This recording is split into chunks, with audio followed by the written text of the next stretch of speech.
안녕하세요. 일산 큐레이터 현주쌤입니다. 오늘부터는 제가 매주 9시에 라이브 방송을 저녁 9시에 일요일 저녁 9시에 라이브 방송을 진행하는 걸 녹화를 해서 매주 일요일 저녁 9시에 그 예약으로 올리는 걸로 좀 변경했습니다. 제가 책을 이렇게 읽다가 그냥 딱 그때 이야기하고 싶은 순간이 있거든요. 그래서 좀 편하게, 좀 유연하게 제가 이렇게 녹화하고 싶을 때 해서 업로드 시간은 9시로 하는 걸로 이렇게 조금 변경했습니다. 대신 이제 라이브 대신에 채팅으로 이렇게 그 채팅 아니죠. 댓글로 글 남겨주시면 제가 참고해서 또 다음 영상 녹화할 때 피드백하고 이렇게 하도록 하겠습니다. 오늘은 현주쌤과 책 만나기 135번째 책 이야기인데요. 이번에 드로우 앤드루께서 새 책을 내셨던데 이게 드로우 앤드루의 첫 책이죠. 2022년도에 나왔던 책인데 오늘은 이 럭키 드로우에 대한 책을 소개시켜 드리려고 합니다. 제가 그 MKYU에서 2021년도에 그 드로우 앤드류의 강의를 들었던 적이 있어요. 퍼스널 브랜딩을 만드는 이 내용이었는데요. 그때 저의 그 닉네임이 원래는 그냥 일상 코디네이터였거든요.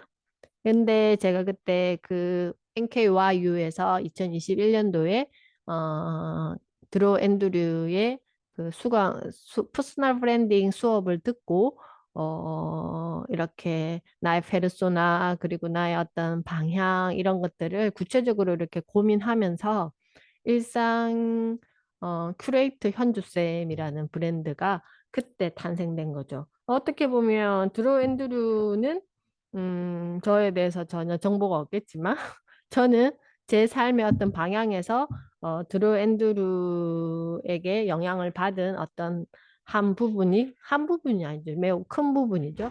있었기 때문에 평소에도 드루 앤드루의 유튜브 채널도 꾸준히 제가 보고 있고 많이 그 MZ 세대의 어떤 감성, 그리고 MZ 세대가 세상을 또 살아가는 방법, 이런 것들을 이 친구를 통해서 많이 배우는 것 같아요. 이제 저도 이제 50대 중반 이렇게 들어서는데, 그럴수록 저는 젊은 친구들의 그 환경을 많이 엿보고 배워야 된다라고 생각을 하거든요. 그 중에 한 명의 친구가 아닐까라는 생각을 합니다. 그래서 이 책을 이렇게 쭉 읽어보면서 제가 많이 공감되었던 부분, 그리고 다시 기억되었던 부분들이 있었는데요. 여기 보면 이제 전체 드로우해서 5챕터로 나눠지는데, 네 번째 드로우에 부자는 아니지만 돈은 잘 법니다. 라는 챕터에 자기 분야에서 독보적인 사람들의 특징이라는 소제목의 챕터가 있습니다.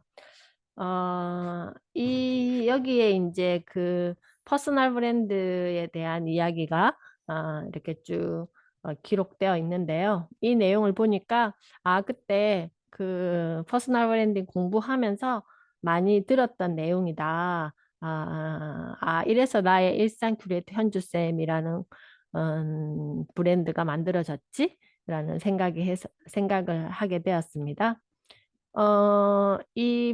그, 자기 분야에 이렇게 좀, 독보적인 사람들의 특징은, 바로 자신이 지닌 브랜드의 정체성의 일관성을 세 가지 측면에서 철저히 유지한다는 것인데요. 그 세 가지란 바로, 페르소나, 나는 누구인가? 목적, 나는 무엇을 하는가? 콘텐츠, 나는 그 일을 어떻게 하는가? 나는 이것을 퍼스널 브랜딩의 세 가지 요소라고 부른다라고 하면서 여기 이제 어, 콘텐츠를 어떻게 만들고 브랜드를 어떻게 만드는지에 대한 이야기가 자세하게 나와 있습니다. 그 드로우 앤드류의 유튜브 채널에도 이 퍼스널 브랜드는 아니지만 나의 브랜드를 만드는 그 영상이 이렇게 좀 체계적으로 또 들어가 있거든요.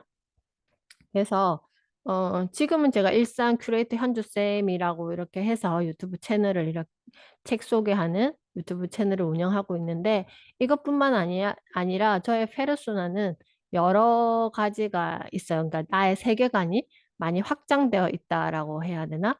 그래서 최근에는 다시 유치원 현장으로 복귀를 하면서 유치원장으로서의 저의 페르소나도 있고 그리고 또 동아국제학교를 준비하면서 동아국제학교의 교장 선생님의 역할을 할 수 있는 그 과정?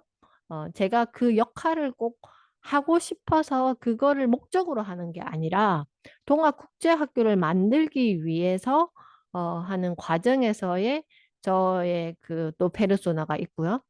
그리고 제가 이렇게 거북이쌤 배움터 해서 이 배움터를 중심으로 많은 북클럽과 그리고 많은 수업들이 이루어지고 있거든요. 그 거북이쌤이라는 또 페르소나도 있죠. 그리고 소렌 스터디에서 또 솔시안들과 함께 한 명의 솔시안으로서의 페르소나도 가지고 있고 이렇게 저는 그 각각의 어떤 페르소나를, 그러니까 우리가 뭐 여기서 제가 페르소나라고 이야기를 하지만, 내 안에 있는 나의 자아 정체성을 이렇게 다양하게 만나고 있다라고 생각을 해요. 그렇기 때문에 어떤 무엇을 할 때, 꼭 이것은 이렇게 해야 돼라기보다는 내가 그것을 하는 나의 태도, 나의 방향, 은 어떠한지, 그 본질은 뭔지를 저는 굉장히 중요하게 생각하거든요. 오늘 이제 새벽에 저는 북클럽이 있었고, 또 10시에 오전에 수업도 있었는데, 그걸 하면서 제가 더 이렇게 잘 정리가 되었던 게, 아, 내가 지금 사립유치원 원장을 하지만, 저는 우리 유치원이 잘 되었으면 좋겠다라는 어떤 저의 그 정체성보다는 원장으로서의 사립 유치원의 어떤 정체성을 만들기 위해서 굉장히 노력했던 시간을 보냈던 것 같아요. 그러다 보니까 지금은 제가 임용 원장으로 그 유치원에 종사를 하고 있지만 제가 유치원을 직접 운영했을 때나 제가 임용 원장으로서 그 유치원에 지금 소속되어서 지내는 이 시간들이 크게 다르지가 않거든요. 왜냐하면은 그 본질이 다르지 않기 때문이에요.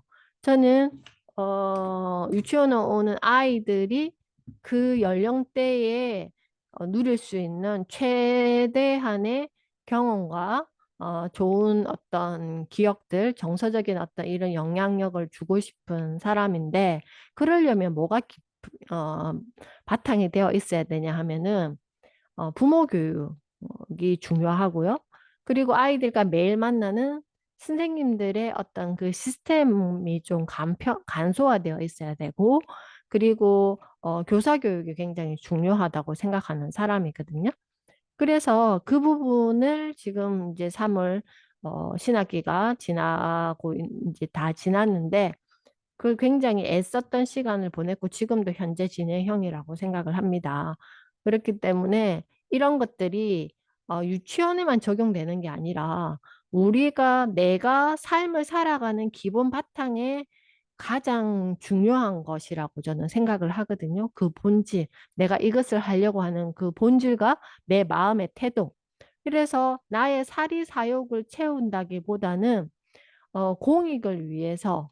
그래서 저는 교육을 하는 교육자이기 때문에 이 교육의 본질에 굉장히 더 심도 있게 접근을 하려고 했고, 그 부분에 대해서 구체적인 실행을 하려고 했던 사람이고, 지금도 마찬가지 그 실행의 과정이라고 저는 생각을 합니다. 그래서, 여기 이제 이 책에 메시지를 전할 자격이라고 했는데요. 그렇기 때문에 저도 아까 저의 페르소나, 저의 자아 정체성의 여러 부분을 소개시켜 드렸는데, 그런 이야기를 할 수 있는 이유가, 그게 대해서 제가 계산을 하거나, 나의 목적, 내가 얻고자 하는 목적에 부합하기 위해서 더 애를 썼다거나, 그렇게 하지 않았고, 그 공익에 맞는 나의 역할은 무엇인가에 굉장히 집중했던 사람이기 때문에 저는 메시지를 전할 수 있는 자격이 있다라고 생각을 합니다. 그래서 이 책에 이제 그렇게 전하는 메시지를 전하려고 하면 우선 자기 스스로에 대한 나와의 소통이 먼저 저는 잘 되어야 된다라고 생각을 하고, 그 다음에 그렇게 나와의 소통이 잘 되는 사람은 나와 타인과의 소통이 잘 되고, 그렇게 된 사람들은 나와 세상과의 소통이 잘 된다라고 생각을 하거든요.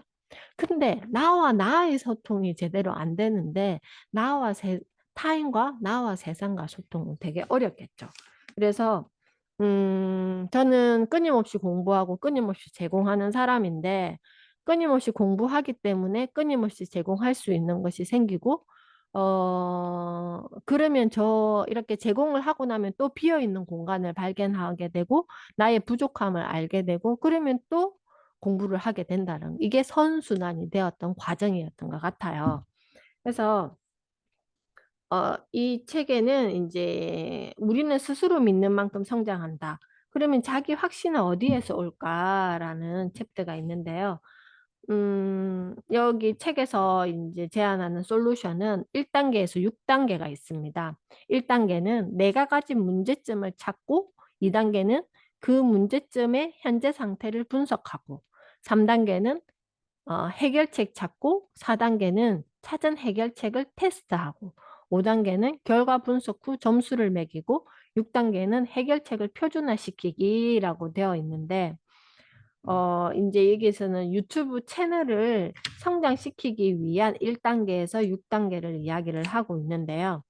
저는 이거를 뭐 이렇게 꼭 뭐 1단계부터 6단계로 나누기보다는 저랑 이제 내 삶의 구조학이라는 수업을 하시고 계시는 분들이 공통적으로 하고 계시는 게 주간 성장 맵을 작성하는 거거든요. 그러면 똑같은 하루 24시간을 만나는데 그분들의 그 시간을 만나는 태도나 그리고 그 시간에 하는 어떤 경험이나 그리고 감정 상태나 그리고 본인이 생각하는 결과값이 다 다르거든요. 그래서 저는 그것을 기준으로 우리는 스스로 믿는 만큼 성장할 수 있게 굉장히 구체적인 피드백을 드리고, 그 다음에 어떻게 해야 되는지에 대해서 발견하게 되면 그걸 어떻게 해야 되는지에 대한 방법까지도 매우 구체적으로 솔루션을 함께 고민하면서 드리죠. 음. 그래서 이런 우리가 스스로 믿는 만큼 성장한다. 자기 확신은 어디에서 올까는 이런 어떤 일상에서의 나의 촘촘함을 어떻게 일상을 내가 어떻게 잘 유지 관리, 항상성을 또 나의 항상성을 관리하느냐에 따라서 그것이 온다. 나의 스스로에 대한 확신도 오고 그리고 나의 성장도 만날 수 있다라고 생각을 합니다. 그래서 제가 일상 큐레이터 현주쌤이기도 하죠. 우리가, 매우 길게, 어, 큰 목표를 가지고 사시는 분이 굉장히 많은데요.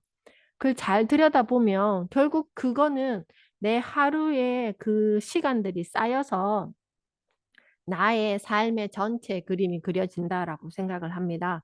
그렇기 때문에 내가 내 하루를 어떻게 보살피고 살피고 그 하루의 성장을 어떻게 이루어내고 있는지, 꼭 하루를 꼭 해야 된다 이런 의미가 아니라 나에게 주어진 시간의 귀함을 인식하고 그 귀한 시간을 내가 어떤 태도로 어떻게 만나느냐, 그리고 그 시간 안에 나와 관계되는 사람들에게 나는 어떤 태도로 내가 귀하게 대접하느냐, 그리고 나라는 사람의 어떤 만들어진 모습을 사회와의 관계를 맺을 때 나는 어떤 역할을 구체적으로 할 수 있는 사람이고 또 이런 것들이 다 모여서 내 삶의 방향을 나는 어떻게 설정하고 살아가느냐가 저는 굉장히 중요하다라고 생각을 합니다. 그래서 이 들어오는 이 드로우 앤드류라는 젊은 친구의 그 20대의 삶부터 지금의 삶까지를 잘 진솔하게 자기 이야기를 잘 기록해 둔 책이라고 생각을 합니다. 그래서 제가 왜 새로 신간이 나왔는데 이 책을 먼저 했냐면은 그 사람의 이야기를 이렇게 전해줄 때는 순서가 있다라고 생각을 하거든요. 그래서 럭키 드로우를 먼저 먼저 이 현주쌤과 책 만나기에서 전해드리고 그 다음에 드로, 드로 앤드루는 이번에는 어떤 책을 또 썼는지 살펴보면 훨씬 더 맥락적으로 연결되지 않을까 싶어서 2020년, 22년도에 발간된 럭키 드로우라는 책을 오늘은 현주쌤과 책 만나기 135번째 이야기로 소개시켜 드렸습니다. 오늘은 제가 녹화 방송으로 하고 앞으로도 계속 이렇게 녹화를 해서 어, 그 책을 딱 만나고 그 영감이 딱 떠오를 때 이야기를 했을 때 에너지가 제일 좋다라고 생각하거든요. 그래서 어, 오늘은 이렇게 오늘부터는 녹화 방송을 해서 매주 저녁 9시에 일요일 저녁 9시에 업로드하는 걸로 하도록 하겠습니다. 감사합니다.